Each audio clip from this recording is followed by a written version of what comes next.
Well, I finally got to run my goal race for 2024. It was a long haul, full year of training. John and I traveled to Blairmore. It's about 10-hour drive to get there. Blairmore is located in the Crow's Nest Pass down in the southwest of Alberta. We stayed at the Lost Lemon campground. A really nice young couple had just bought it and put a lot of care and attention into it. Our site was right next to a stream. We had nice weather and the sites worked out really well. We took the time to go and visit the town of Frank and the Frank Slide Interpretive Center. A lot of interesting history about the coal mine in the region and about how Turtle Mountain fell away, covering much of the town back in 1903. Then we made our way to registration. Got to meet some other runners. It was pretty exciting. John and I attended the pre-race dinner. There was quite a buzz in the air, and it was a lot of fun talking to runners from all over Canada, the United States, and around the world. The next day at 8 a.m., the race finally started. Finally, it was showtime. Such a long time to get to that point. The weather was cool, just right for running. The first section to CP1, Checkpoint 1, was pretty flat road. I made good time. The next two sections to Checkpoint 2 and 3 there was a lot of climbing. They said it would be the most difficult part of the trail, and I equate it to the Minotaur Sky Race, except for that it was twice as long. Very technical in parts. The trail went up the mountain and followed the ridge lines. The views were pretty amazing, and we had some really nice weather. I was making good time as well. Already 3 hours ahead of schedule and feeling pretty good. Later, I would realize that I went out too fast. Oldest trick in the book. Along the trail, I was talking with another runner, and he had suggested to sleep every 100 kilometers. I had planned to wait until about 130 to 160 kilometers to sleep, but the timing with the approach of dawn worked out well, so I chose to sleep for 2 hours at Checkpoint 4, about 90 kilometers in. I think it's a good plan to make and sleep every 100k or so, rather than wear yourself out. Well, 50k in, and feeling kind of tired. That was a big hill. I'm coming to the end of a 12-kilometer nice trail, this one, and then a grueling climb for a long time. So yeah, we'll see how that goes.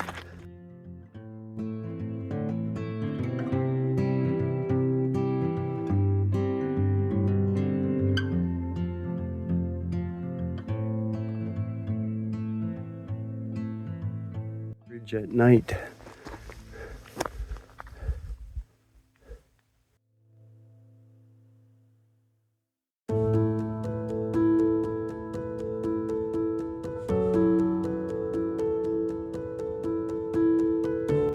Anything going on?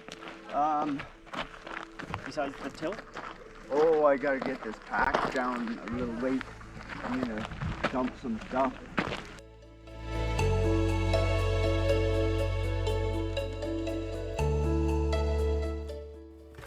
By Checkpoint 6, my lean to the left was really setting in, and I picked up my first pacer, Marie. I've resigned to walking. Yeah, me too. Because the impact on my back is too much, and you know you've made good progress to this point. You know, like you're mid-packer and yeah. So. We didn't come here for the first 100, right? Yeah, exactly. And it seems like taking forever to get that first 100 done. I know. So here we have some trail yoga. Desperate measures. Live from Rainy Divide 200. Yeah, it's pretty crappy out here, and this is what we do for fun. After 2 hours rest, my back was pretty good, and Tanya offered to use the massage gun. Yeah, just push it in. Okay. Yeah. That's what she said. Sorry, it was there, I had to. Oh, Oh no. Us older generation can still say stuff like that. Tanya and I got onto the trail. The rain had slowed down or stopped, and it was overcast, nice and cool for running. We traveled along a really cool mountain face. By now my lean to the left was getting to be pretty bad and slowing things down. This section was supposed to take 12 hours. As it later turned out, it was more like 22. Every so often I'd have to stop and rest my back, do a little yoga on the trail, anything just to give it a break so I could keep moving. Anything to say? Grateful to have Tanya along pacing me and giving me variations on trail yoga. Thanks. My pants were flowing. Were they? Yeah, they were kind of flowing and moving Okay, that's Like a Larry's first stream. little, like a stream. like a stream. Yeah. After checkpoint 8, things just went south. It got cold, it was slippery, muddy, steep side slopes and rocky faces. It was hell. Credit to Tanya, she really held it together.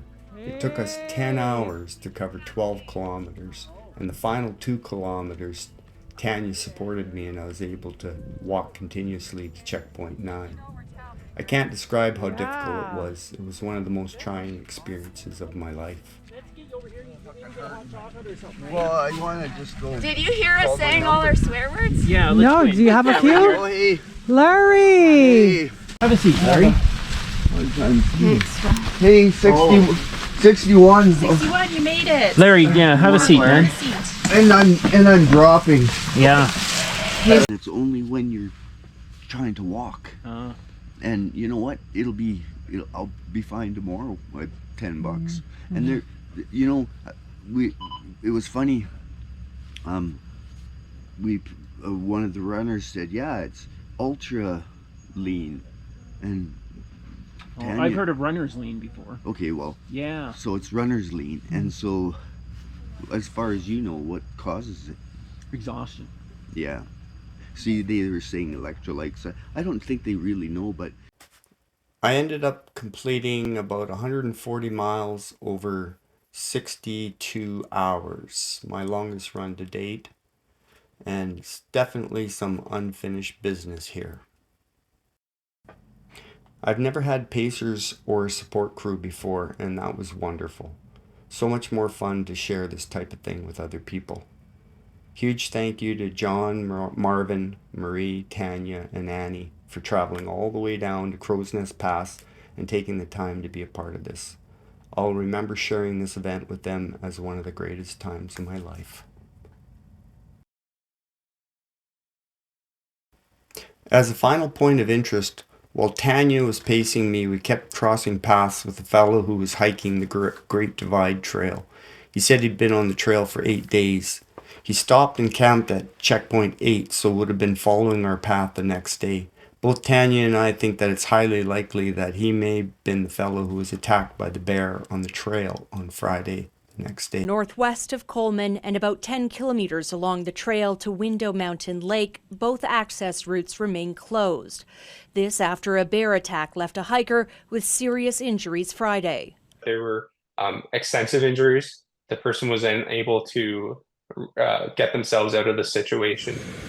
The rescue operation using 2 helicopters to evacuate the man in his 40s. But why the attack happened or whether it was a black or grizzly bear involved is still unclear. Meanwhile, Fish and Wildlife